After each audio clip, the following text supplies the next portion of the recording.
YCP ప్రస్థానంలో 5 ఏళ్లు ముగిశాయి. అతి తక్కువ సమయంలో ఎక్కువ తిట్లకు గురైన నేత జగన్ అనే చెప్పుకోవాలి. అదేమిటో గాని జగన్ను మరీ ఎక్కువగా ఇబ్బంది పెట్టాలని చూసిన నేతలంతా తాత్కాలికంగా పదవులతో లబ్ధి పొందినా ఆ తర్వాత అడ్రస్ లేకుండా పోయారు.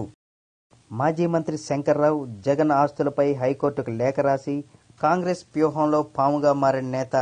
జగన్ కేసు నడిచినంతకాలం శంకర్రావును కాంగ్రెసు, టీడీపీ నేతలు, టీడీపీకి అనుకూలమైన మీడియా ఓ రేంజ్లో పైకి లేపారు.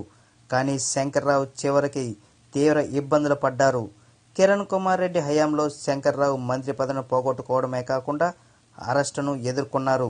శంకర్రావుకు బట్టలు వేసుకునేందుకు కూడా అవకాశం ఇవ్వకుండా పోలీసులు బలవంతంగా లాక్కెళ్లడం చూశాం. దీన్ని అడ్డుకునేందుకు ఆయన కుటుంబ సభ్యులంతా రోడ్డుకెక్కారు. ఆ తర్వాత శంకర్రావు రాజకీయాల్లో జీరో అయిపోయారు. శంకర్రావుతో పాటు జగన్ కేసు విషయంలో ఎక్కువగా ఇన్వాల్వ్ అయిన వ్యక్తి ఎర్రంనాయుడు. కానీ ఆయన రోడ్డు ప్రమాదంలో కన్నుమూశారు. మంత్రి పదవి కోసం జగన్పై ఒంటి కళ్ళుతో లేచిన డిఎల్ రవీంద్రారెడ్డి కాంగ్రెస్ అధిష్టానం మెప్పుతో మంత్రి పదవి పొందారు. కానీ ఆ తర్వాత కిరణ్ కేబినెట్ నుండి అవమానకరంగా బర్తరఫ్ అయ్యారు. డిఎల్ కూడా ఇప్పుడు రాజకీయంగా ఎడారిలో మిగిలారు. జగన్ను, వైఎస్ను తీవ్రంగా దూషించిన వారిలో టీడీపీ నాయకుడు రేవంత్ రెడ్డి కూడా ఒకరు. జగన్ జైల్లో ఉండి వచ్చినా బుద్ధి రాలేదంటూ ఎద్దేవా చేసేవారు. చివరకు చెప్పకూడు డైలాగులు చెప్పిన రేవంత్ రెడ్డి కూడా ఓటుకు నోటు కేసులో కొన్నాళ్ళు జైల్లో చెప్పకూడు తప్పలేదు. రేవంత్ రెడ్డి కూడా కూతురు వివాహ సంబరాన్ని పూర్తి స్థాయిలో ఆస్వాదించలేకపోయారు.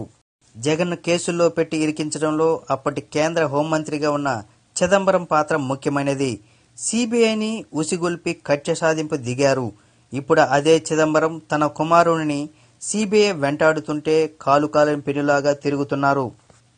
ఇలా చాలామంది కాంగ్రెస్ నేతలు వైఎస్ ఫ్యామిలీని తిట్టి రాజకీయంగా బాగా దెబ్బతిన్నారు.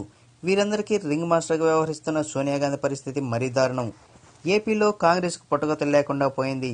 తెలంగాణలో కాంగ్రెస్ పరిస్థితిని ఆ దేవునికే తెలియాలి. ఇక సోనియా సారథ్యంలోని కాంగ్రెస్ పార్టీ చివరికి కేంద్రంలో కనీసం ప్రతిపక్ష స్థాయి కూడా సంపాదించుకోలేకపోయింది. ఇదంతా కాకతీయమేనా, లేకుంటే దేవుడు చూస్తున్నాడు అంటూ జగన్ చెబుతున్న వాటికి సాక్ష్యమా? ఏది ఏమైనా నైతిక విలువలు ఎవరినైనా ఎప్పటికైనా ఉన్నతంగా నిలబెడతాయి. మీరు వైఎస్ జగన్మోహన్ రెడ్డి, వైఎస్ రాజశేఖర రెడ్డి అభిమానులా? అయితే ఈ వీడియోని లైక్ చేసి షేర్ చేయండి. టీవీ9 ఫోకస్ని సబ్స్క్రైబ్ చేసి మీ అభిమానాన్ని తెలియచేయండి.